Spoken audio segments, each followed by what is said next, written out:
Hey, you guys, this is your coach, Dr. Andrea Dickerson here with EyeOnTheDaycare.com, where we connect childcare business owners with proven management solutions. For today's proven management solution, I want to talk to childcare business owners about how to successfully transition your new staff into your current staff culture. If this is something you're interested in, give this video a thumbs up, subscribe to my channel, stay tuned, and I'll be right back.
Thank you so much, you guys, for staying along with me.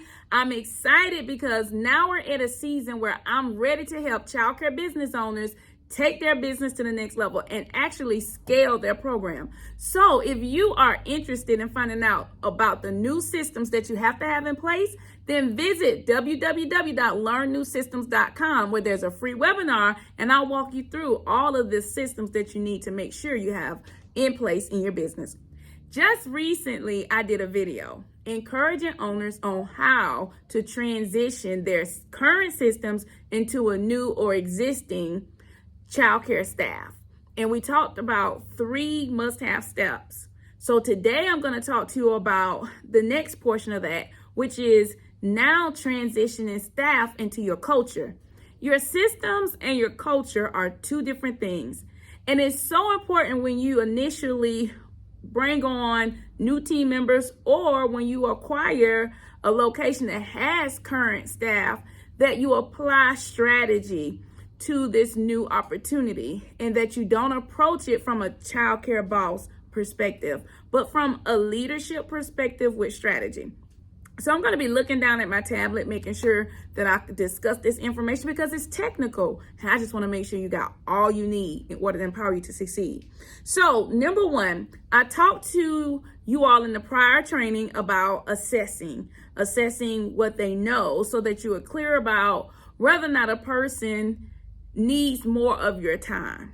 All right. And then I talked to you about communicating transparently and also including your yearly operating plan within their reach so that they can study it and know what your plans are. It's like a operational plan, okay?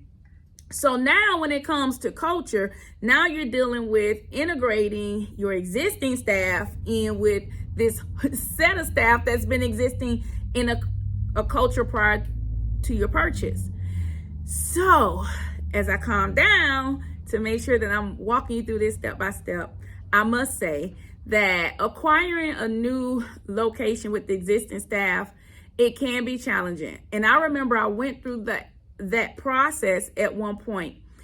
I knew I needed to have a bigger space, and I had like 2 group centers, but I was operating out of capacity and I needed a larger space. So at the time, one of my foster moms had owned a childcare program. And so I got with my current team and I said, okay, this is the assessment that I need to do with this location.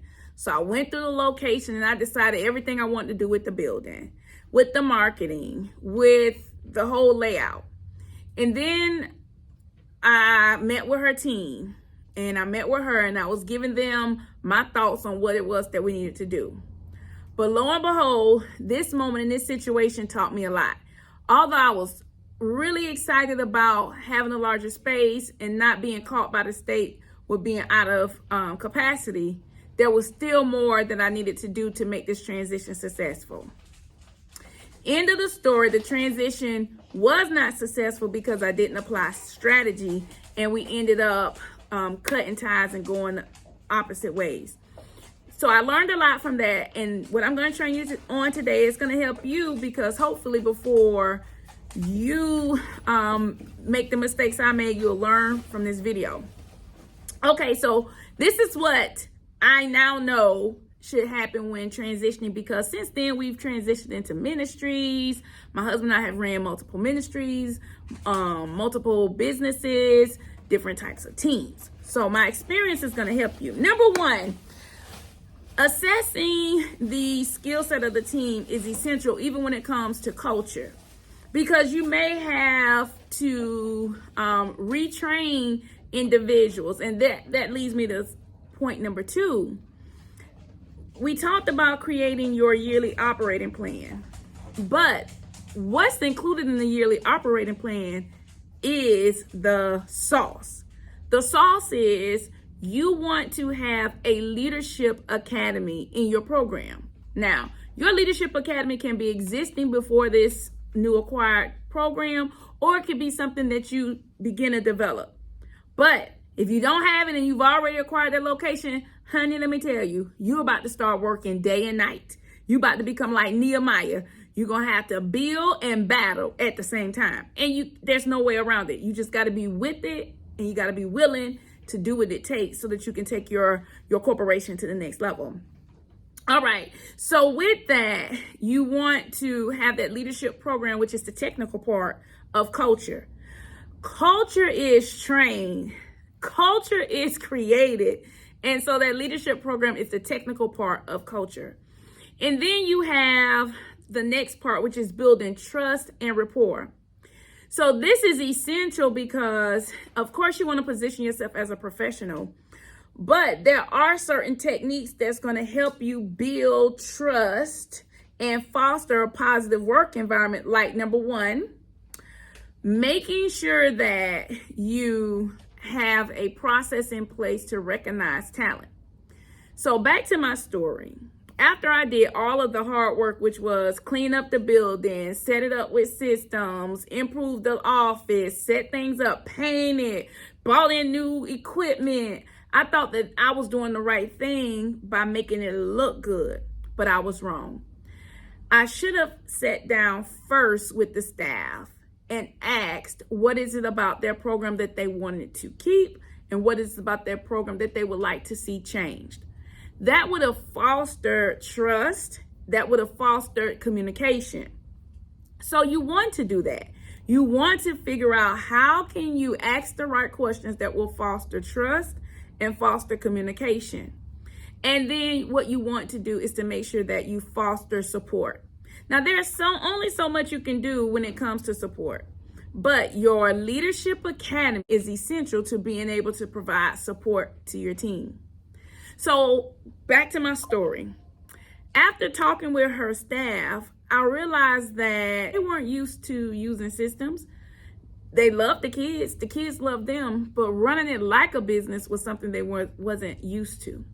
So then I had to assess, how was I going to get a team of people who knew the families better than me, knew the children better than me, knew the operation, knew the location better than me. How was I going to get them to transition into my mindset?